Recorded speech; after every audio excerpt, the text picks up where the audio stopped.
स्वागत है आपका पाठशाला में। आज हम देखने वाले energy in electromagnetic wave.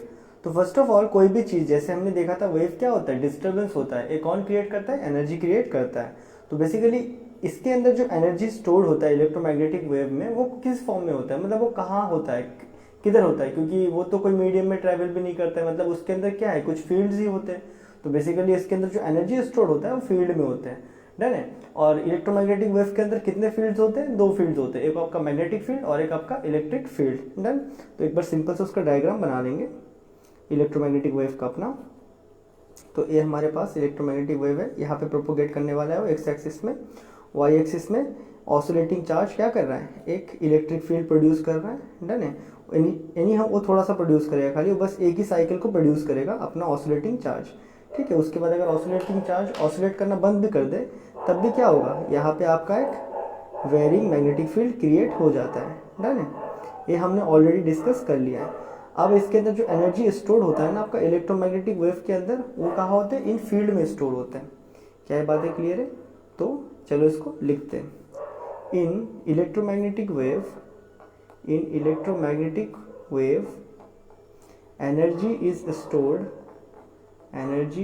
Stored in electric field and in magnetic field। क्या ये बातें क्लियर है? ये दो चीज़ में एनर्जी स्टोर्ड होता है। डन। और यहाँ पे जेड में आपका मैग्नेटिक फील्ड रहता है, ये बात हमें पता है, ये रेड वाला। डन है।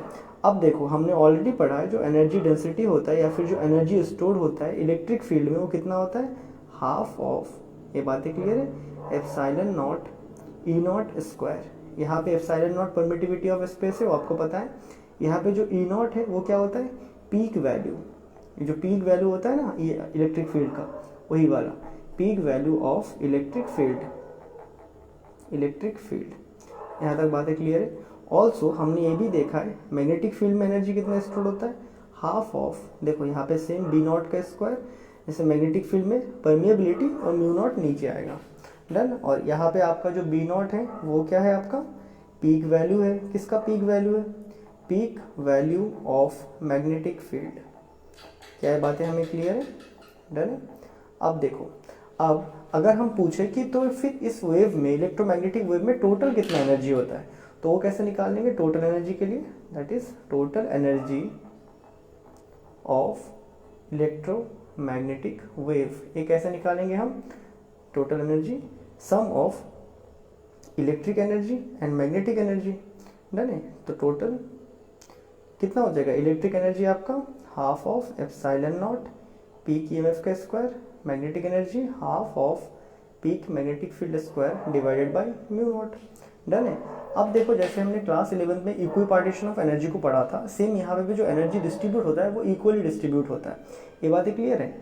तो नोट लेंगे यहाँ पे एक, in electromagnetic wave energy is distributed equally. यहाँ पे हाफ हाफ दिख रहा है, इसका मतलब क्या है, टोटल एनर्जी हाफ हाफ में डिवाइडेड है, दैट इज डिस्ट्रीब्यूटेड इक्वली।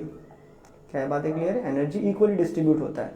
तो अगर मैं पूछ दूं तो टोटल एनर्जी, देखो अगर तुम्हारे पास मैग्नेटिक फील्ड का एनर्जी दिया हुआ है तो उसका टोटल एनर्जी कैसे निकालोगे, सिंपल इसको दुगना कर दो। ठीक है। तो एक तरीका होता है, जैसे कि दोनों हाफ हाफ में डिवाइड है, दैट इज दोनों में 20-20 जूल ऐसा डिवाइड होगा। तो अगर मैं बोलूँ एक का बताओ, अगर मैं तुम्हें खाली बता दूँ 20 जूल ऑफ मैग्नेटिक फील्ड का एनर्जी है, क्या तुम बता सकते हो फिर टोटल एनर्जी कितना होगा, ऑब्वियसली 40 होगा। डन है। क्योंकि दोनों में इक्वली डिवाइड होता है। तो सेम वही लिख रहे हैं, टोटल एनर्जी को हम ऐसे भी निकाल सकते हैं क्योंकि हमें पता है दोनों में इक्वली डिवाइड होता है। तो जो अगर एक का दिया हुआ है उसको अगर हम 2 से मल्टीप्लाई कर देंगे, 2 टाइम्स कर देंगे, तो हमें दूसरे का मिल जाएगा, टोटल एनर्जी मिल जाएगा मतलब। डन है। तो टोटल एनर्जी का एक फॉर्मूला ए भी बन सकता है, epsilon not E not square. क्या बात है क्लियर है? डन है। और अगर टोटल एनर्जी दिया हुआ है तो उसको हाफ कर दो, पता चल जाएगा कितना मैग्नेटिक फील्ड के पास है, कितना इलेक्ट्रिक फील्ड के पास है। या फिर टोटल एनर्जी का एक और फॉर्मूला क्या बन सकता है, आपके पास मैग्नेटिक फील्ड का एनर्जी दिया हुआ है सम सॉर्ट ऑफ 20 जूल, तो उसको दुगना करोगे तो क्या टोटल एनर्जी मिल जाएगा, दैट इज उसका दुगना या फिर उसी का इक्वल अमाउंट पे क्या है, आपके पास इलेक्ट्रिक एनर्जी भी है। डन है।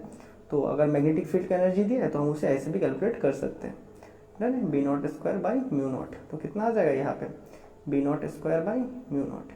क्या है, बातें क्लियर है?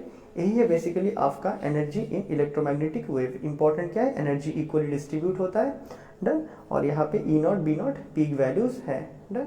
तो मैं मिलता हूँ आपसे नेक्स्ट वीडियो में, जहाँ पे हम डिस्कस करेंगे इक्वेशन ऑफ इलेक्ट्रोमैग्नेटिक वेव के बारे में, डन है। और ये हमारा क्लास 11 चैप्टर का जो इक्वेशन हमने पढ़ा था, वेव इक्वेशन, उसके साथ काफ़ी रिलेटेड भी है, डन। तो मैं मिलता हूँ आपसे नेक्स्ट वीडियो में इक्वेशन ऑफ इलेक्ट्रोमैग्नेटिक वेव के साथ। तब तक के लिए गुड बाय।